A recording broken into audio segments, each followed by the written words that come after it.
बिस्मिल्लाहिर्रहमानिर्रहीम। अस्सलाम वालेकुम।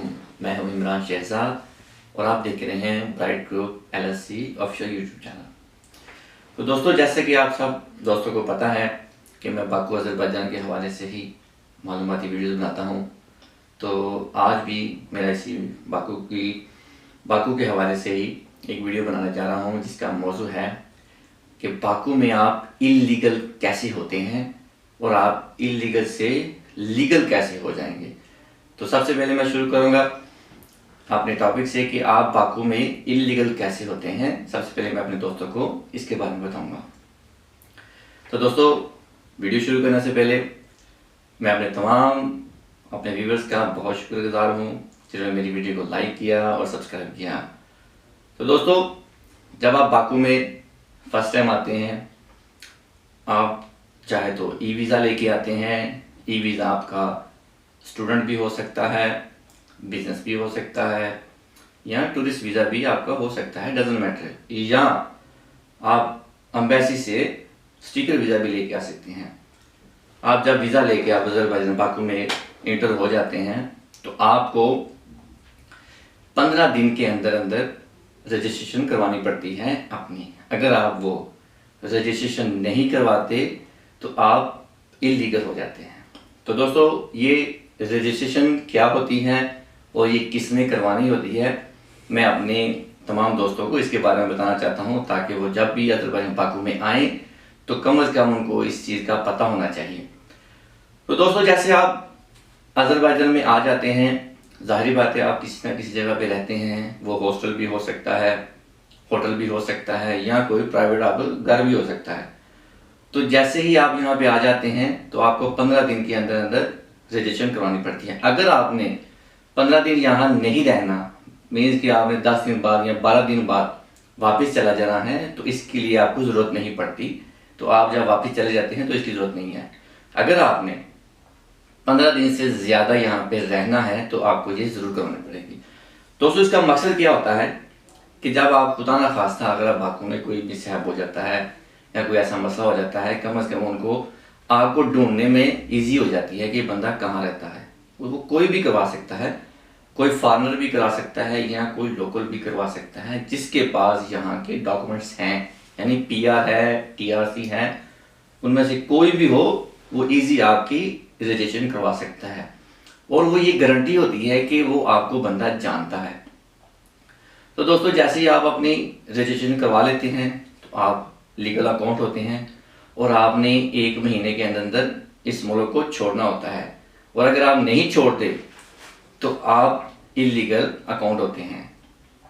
तो दोस्तों, होता ये है कि बाद दोस्तों आ जाते हैं तो उनके जो जानने वाले होते हैं या कुछ ऐसे हजरात होते हैं जिनको नहीं पता होता इस पैटर्न का कि वो किस तरह से करवाते हैं रजिस्ट्रेशन, तो वो 15 दिन के बाद इलीगल हो जाते हैं। जब वो इलीगल हो जाते हैं तो उनको मिनिमम 400 मनात फाइन पड़ता है।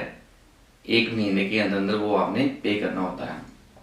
तो दोस्तों, मेरा कहने का मकसद ये है कि आप जब भी बाकू में आए, आप जिसके पास भी ठहरे हैं, चाहे हॉस्टल है, चाहे होटल है, चाहे वो घर है, आप उसको बार बार डेली पूछें। उसकी एक स्लिप मिल जाती है, वो आपको स्लिप देते हैं कि आपकी रजिस्ट्रेशन हो गई है। अगर किसी ने, हॉस्टल वालों ने ऑनलाइन भी करते हैं, होटल वाले के पास सिस्टम होता है, वो बिल्कुल इजी ऑनलाइन भी करते हैं, लेकिन उनके पास भी वो एक स्लिप आती है जो ईमेल करते हैं कि इस बंदे की रजिस्ट्रेशन हो गई है। तो दोस्तों, आपने ये लाजमी लेनी होती है। और इसके साथ साथ मैं आपको छोटी सी बात बताता चलूँ कि जब आप हॉस्टल में हैं, बाद दोस्त ऐसे करते हैं कि आपको किसी हॉस्टल में रखा देते हैं और वहाँ से रजिस्ट्रेशन करवा देते हैं। या खुद कुछ ऐसे दोस्त हैं जिनको इस चीज़ का नहीं पता होता, क्योंकि उनके पास डॉक्यूमेंट्स कोई नहीं देता रजिस्ट्रेशन करवाने के लिए, तो वो किसी हॉस्टल में रहते हैं। 5 दिन या 10 दिन रहने के बाद वो हॉस्टल को छोड़ देते हैं।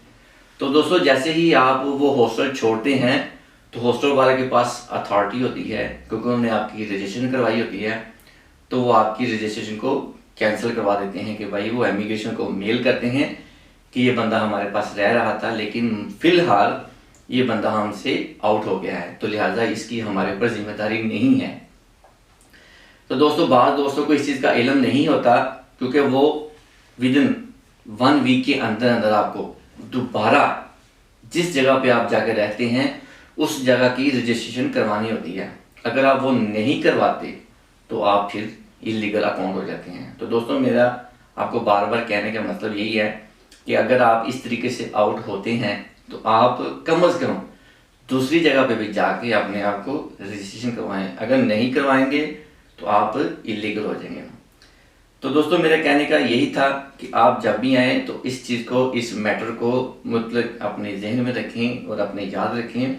और मैं इसके साथ साथ आपको बताता चलूँ कि जब आप इलीगल हो जाते हैं तो इसके अलावा आप लीगल कैसे होते हैं। और जो अभी कोरोना में मौजूद, जो ये कोरोना की वजह से फंसे हुए हैं, यहाँ पे स्टक हो गए हुए हैं दोस्त, वो इस टाइम जो भी अभी तक उन्होंने कोई प्रोसेस नहीं किया और अभी तक इलीगल हैं, वो लीगल कैसे हो सकते हैं। तो दोस्तों उन दोस्तों के लिए है कि मेरी वीडियो को पूरा देखें और आखिर तक देखें ताकि उन दोस्तों का कुछ फ़ायदा हो जाए, उनका कोई भला हो सकता हो तो हो जाए। तो दोस्तों अभी कोरोना में जिन दोस्तों ने जो अज़रबैजान में मौजूद हैं वो अभी तक इलीगल हैं, वो लीगल कैसे हो सकते हैं। बहुत ही आसान वे है, गवर्नमेंट बहुत इसमें रियायत कर रही है। अभी वो कहते हैं कि आप अपने डॉक्यूमेंट्स ऑनलाइन सबमिट करें। सेम वैसे ही जब आप आए थे, आपके जो फ्रंट पेज की कॉपी, जब आप आए थे लास्ट पेज की कॉपी आपने वो भेजनी है। आपके पास कोई भी वीज़ा था, जिस वीज़े पे आप आए थे, आपने वो वीज़ा अपने साथ अटैच करना है। और घर के जो डॉक्यूमेंट्स लगते हैं वो लगा के आपने ऑनलाइन सबमिट कर देने हैं। वो आप किसी को भी कह सकते हैं, अगर कोई आपका जानने वाला है तो आप मुझसे कह सकते हैं। नहीं जिनको पता वो मुझसे कांटेक्ट कर सकते हैं, मैं उनकी रहनुमाई करूँगा इंशाल्लाह। तो दोस्तों जैसे ही आप वो अप्लाई करते हैं तो विद इन 2 डेज़ में भी 3 डेज़ में आपको कॉल आ जाती है कि आप इमिग्रेशन वाले बुलाते हैं कि आप हमारे पास आएँ। तो दोस्तों जैसे आप वहाँ पे जाते हैं तो उन सबको पता है कि आप हमारा मुल्क छोड़ के नहीं जा सकते क्योंकि कोरोना है, तो बॉर्डर्स क्लोज हैं। तो वो आपसे कहते हैं कि आपको भाई इतना फ़ाइन है। हाँ, उसमें देखा जाता है कि आपको कितना फ़ाइन है। 400 भी हो सकता है, उसमें 800 भी हो सकता है। 800 वही होता है जैसे मैंने आपको पहले बताया था कि अगर आपने अपनी 15 दिन के अंदर अंदर रजिस्ट्रेशन नहीं करवाई तो फिर आपको डबल फाइन होता है। तो दोस्तों जो दोस्त अभी तक स्टक हैं यहाँ पे, जिन लोगों को डराया जा रहा है कि आपको डिपोर्ट कर देंगे, आपको ऐसा भी हो सकता है, तो मेरी उन दोस्तों से रिक्वेस्ट है, अभी फ़िलहाल कोरोना में कोई भी ऐसी बात नहीं है। आप इजीली ये डॉक्यूमेंट सबमिट करें और अपने आप को लीगल करें। अगर आपके पास फ़ाइन के पैसे फिल वक्त मौजूद नहीं है तो डजेंट मैटर, आपने जस्ट क्या करना है, जो इनकी फ़ीस आती है, फॉर एग्ज़ाम्पल वो 60 मनात भी आ जाती है किसी को जो नॉर्मल करते हैं। बाद लोगों को पता नहीं होता तो वो अपनी अर्जेंट कर देते हैं, डॉक्यूमेंटेशन में लिख देते हैं कि हमें विद इन 1 डेज़ का आंसर चाहिए। तो उनके लिए दोस्तों 2 मंथ की जो फीस होती है वो 100 मनात है। ये जो आप ऑनलाइन अप्लाई करते हैं इसकी ना एक्सटेंशन की। तो दोस्तों जब आपने ये एक्सटेंशन की फ़ीस पे करती हैं तो आप लीगल अकाउंट हो जाते हैं और गवर्नमेंट आपको 1 महीने का टाइम देती है कि आप 1 महीने के अंदर अंदर ये फ़ाइन जो आपको हमने किया है इसको पे करें। अगर आप 1 महीने के अंदर नहीं पे करते तो आपको डेली वाइज इसके एक्सपेंस ऊपर पड़ते जाएंगे। मे बी 1 मनात हो सकता है, 50 के अभी भी हो सकते हैं, 2 मनात भी हो सकते हैं। और ये सिलसिला मिनिमम 3 मंथ चलता है। और ये 3 मंथ यानी कि 400 अगर आपको फ़ाइन है तो ये 680 मनात पे जाके स्टॉप हो जाएगा। तो आप अगर पाकिस्तान में चले जाते हैं दोस्तों, या अपने किसी भी मुल्क में चले जाते हैं, आपके पास नहीं पैसे हैं, तो आपको फिल वक्त आप ये जो एक्सटेंशन की फ़ीस होती है ये पे कर सकते हैं।